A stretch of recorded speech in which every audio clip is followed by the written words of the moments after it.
So let's talk about that first recording session. Do you remember that? It's been many, many moons ago. The first UGK recording session? No, Sound Loud. Oh, in Dallas. Dallas. I remember distinctly Las fun. Colinas smelling like like weed. Yes. Like that's the one thing I remember distinctly. Like waking up in Las Colinas at the Residence Inn. Just in the air? You could just, it was skunk. Oh. It was, you would wake up in the morning and you could smell the skunk. Somebody in Las Colinas was smoking. Was growing. Okay. I think growing. Because you could smell it like heavy in the air. Wow. You know what I'm saying? It had to be. Because there really wasn't nothing in Las Colinas back then but office buildings and a couple of hotels. Because it was really just, really just hotels for people to stay when they came and did some work with Ross Perot. Because Ross Perot built Las Colinas. You know what I'm saying? So it really wasn't shit out there. The only thing, and then eventually while we was working out there, I think Anthrax had a bar. The rock group Anthrax had a bar.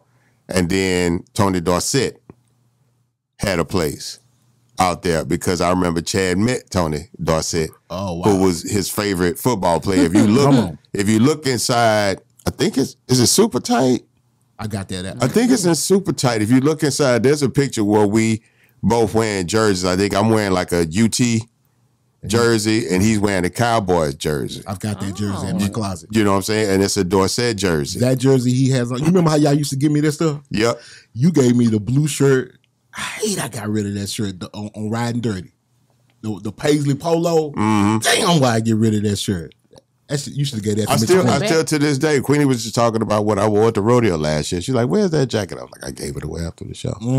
She was like, don't give nothing away this time. Yeah, because stuff like that's like, I'm with Queen. I'm trying to do better of documenting stuff. Yes. You know what I'm saying? But I also know that a lot of those things I don't take proper care of. Whereas if I give it to somebody, they're going to really take care of it and cherish it. You know what I'm saying? Exactly. Make sure that it gets what it's supposed to get. Because to me, it's just going to be another coat. You know, I'm blessed. I get coats all the time. That's why I give a lot of that shit away because people going to treasure that shit more than I will probably.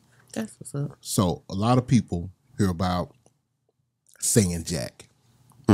Explain Saying Jack to people so they know what Saying Jack meant to UGK. So that was 1014 San Jac, if I'm not mistaken. San Jacinto. 1014 San Jacinto Drive was the address of the house that we all collectively lived in during the recording of Riding Dirty. Yes. All the music for Riding Dirty was initially done in that house. Yes. To the point where we built like a full setup because we had a whole band in there. So we had built a relationship with Uncle Leo Nosatelli of the Meters. And he had played music for us before because we didn't want to sample the Meters music. We thought like, we had a manager that was like, we can get to the Meters and actually ask him to replay his own music. Genius. You know what I'm saying? And because of that, Chad and Uncle Leo built a very big, very strong relationship.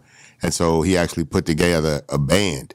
And so a lot of the music that you hear on Riding Dirty is actually live instrumentation.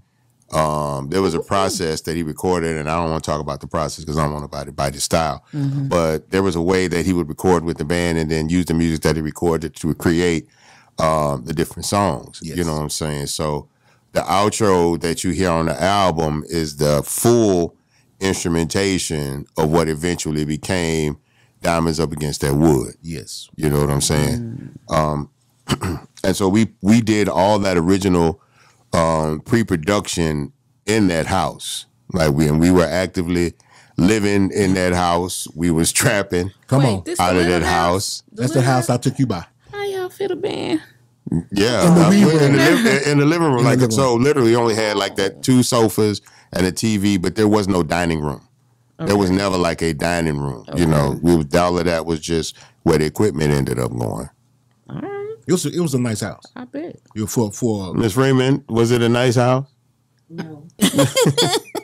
When I was tell the there, truth and shame. When I lived there, it was quite nice. It was clean, but it wasn't nice. Well, I mean, I take that back. For an 18, 19-year-old kid, I'm going to tell you, when I met Chad at that concert, at the Cajun Dome, he said, Chad, he in my ear, He said, yo, man, I want to do this. I want you to come through. I got a house.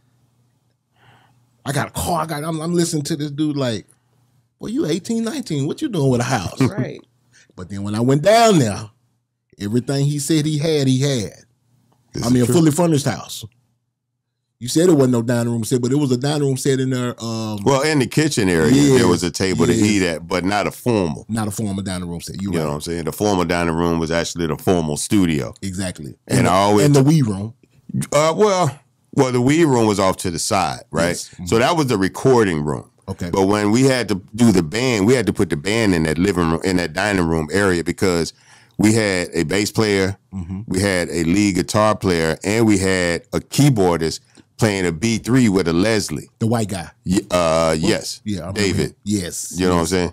And so because of that, that took up all of that room. Yeah. But the actual board where Chad would actually load the music into was actually in what we know as the weed room. And that was a brand new studio. Yes, because when it came time to negotiate for Riding Dirty, instead of taking a cash advance, Chad asked for equipment. Yes. You know what I'm saying? Because by getting equipment instead of money, we could make money with the equipment. So Chad would use the equipment that he asked Jive to pay for. That became how we created the home studio. We bought an SSL with that money. You know what I'm saying? We had DAT machines. Yes. That's how long ago this was. Digital audio tape. That's what a DAT machine was, a digital audio tape. You know what I'm saying? And then that went to DA88, which is basically a VHS cassette. Yes. Recording tape. But we did all of that stuff in the house. We would lay rough vocals in the house and then eventually take the songs to a different studio and record the main vocals. But then we got a better compressor. Yeah. So we were literally laying vocals like Kigdo. Yes. Kigdo was recorded in 1014 San Jacinto. Yes. Me, Chad, and Master P all laid our vocals in the bathroom on a Radio Shack mic, hanging from the shower rod. So was you know what I'm saying? Was Break 'Em Off something done in there as well? I'm not sure Break 'Em Off something was done in there. I think Break 'Em Off something might have been done at the Baton Rouge studio. Okay. But I know Kigdo was done at the house and the reason I know Kigdo was done at the house was because P came over to the house. Chad made the beat. Mm-hmm. We recorded the beat. We gave him a recording of the beat that he could take to add to the master album to press up. And then Chad cut the machines off. We never recorded it. We never recorded an instrumental or a cappella. Okay. He literally made the beat. We rapped to the beat, recorded it, gave it to P, and then cut the machine off.